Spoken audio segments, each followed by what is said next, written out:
ndohen tani me ne.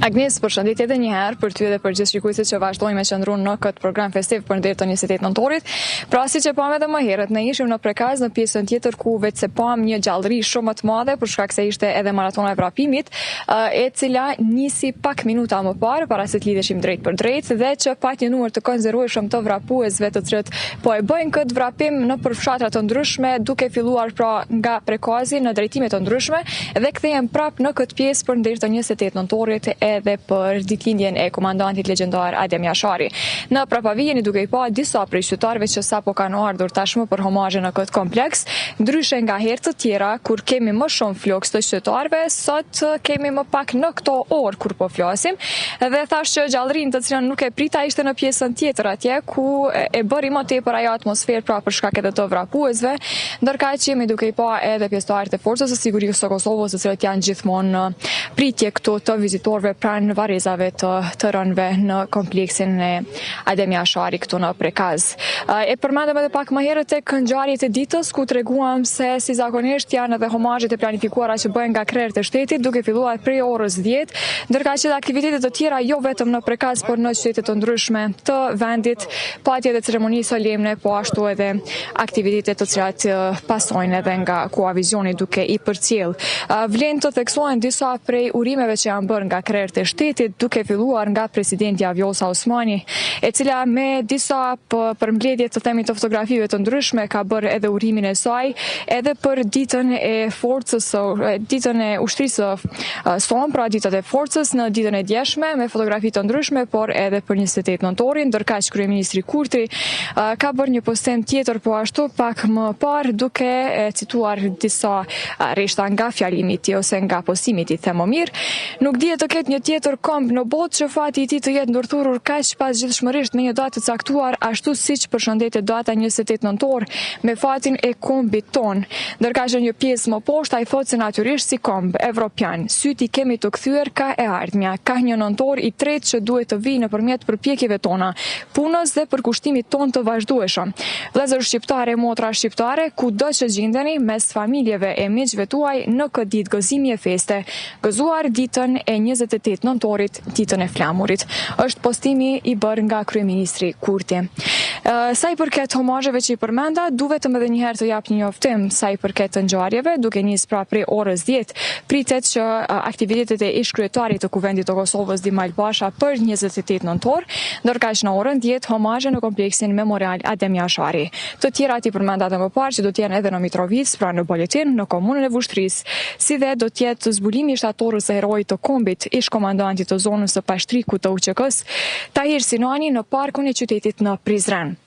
Agnes, sa i përket kësaj atmosfere këtu ku ne po ndodhemi, janë këto detaje që ne kemi mundur t'i sjellim në këtë lidhje të drejtë për drejtë, ndërkaq vazhdojmë të qëndru deri në fund të programit në mënyrë që të presim edhe vizita të tjera të qytetarëve dhe pse jo, të kemi ndonjë bashkëbisedim me ta që flasim pak për rëndësinë e këtij kompleksi, jo vetëm në datën e 28 nëntorit, por në çdo datë të shenjtë që kemi historike për shtetin tonë, Kosovë e Shqipëri po ashtu. E kthejmë Lina në studio nëse ju s'keni diçka për të pyet. Ardian vetë me qenë se edhe i përmendëm qytetarët, në çështë ka të interesuar tani për momente, po i shohim disa në pamje, nuk e di nëse e ke të mundur të afrohesh te ta apo jo, në mënyrë që të marrim ndonjë orën, marrim ndonjë deklaratë për këtë ditë se çu shponihen tani për momentin. Po, tash po i shohën përballë me qenë se i kam, po prezisht të përfundojnë homazhet që mos të ndërhyjmë në këtë pjesë, apo të mbrinte kjo pjesa tjetër, do të përpiqemi që të bisedojmë me ta, me qenë se i kemi të vetmit për momentin këtu, për ndryshe jemi bashkë edhe me mediat të tjera, të cilat janë këtu për të përcjellë ngjarjet ose aktivitetet kryesore si mbuleshmëri mediale në përgjithësi. Bashkë me gëzimin gradualisht po afrohemi drejt tyre që edhe të marrim një mendim për ta prej anës së tyre ose themi edhe një urim për 28 nëntorin dhe këto 3 data historike që shënohen pikrisht me 28 nëntor. Unë besoj që as moti i ligë asnjëherë nuk i ndal qytetarëve që të vinë të festojnë, sepse në fundja i kemi një herë në vit këto data që na duhet pak të rikthejmë edhe një herë në memorie historinë e popullit shqiptar, historinë e lavdishme edhe të familjes Jashari, më saktë komandanti legjendar Adem Jashari, i cili do të shënonte 70 vjetorin e lindjes. Mirëmëngjesi, jemi direkt në Koavizion, nuk rregull, e kuptoj. Agnes, nuk kanë dëshirë që të flasim para kamerës, megjithatë përpjekja u bë. Shohim edhe nga pas disa të rinj, po e shoh edhe një të ri tjetër që ka edhe flamurin e ushtrisë shqiptare të Kosovës të vendosur. Të shohim nëse janë të gatshëm, edhe pse zakonisht me tritë di që e kemi pak më problem, po si do që tjetë, ne do të tentojmë. Sepse është e rëndësishme që t'i shohim edhe grup mosha të reja, e themi shumë shpesh kur jemi këto, edhe fëmijët e gjeneratave të ndryshme që vinë në këtë vend me kaq peshë të madhe për historinë tonë. Fluksi qytetarëve shkon duke u shtuar në orët më pas. Jemi edhe ne ata që vetë me familjet tona vim në këto data të rëndësishme për të bë vizitë në kompleksin memorial Adem Jashari. Por edhe në çdo vend tjetër, ashtu siç u përmend nga ngjarjet e ditës së sotme, kudo ku kemi pas heronj që kanë dhënë shumë kontribut për vendin, po kur dedikojmë 28 nëntorin, atëherë fokusi është në këtë pjesë edhe më i madh. A shkojmë drejt të rregzim? Po na ikin realisht, janë duke shku. Agnes, si që po isha, nuk i kemi të mundshme njerë për njerë më i marë, takojme prapë, besoj, edhe nëse kemi do të fluks më të shtuar të qytetarëve, pa diskutim që nuk mungojnë edhe paraqitjet tona edhe bisedë bashkë me ta. Ardian, faleminderit shumë për këtë lidhje direkte për këto informata, patjetër që do takohemi përsëri edhe të shohim edhe komentet e tjera të qytetarëve.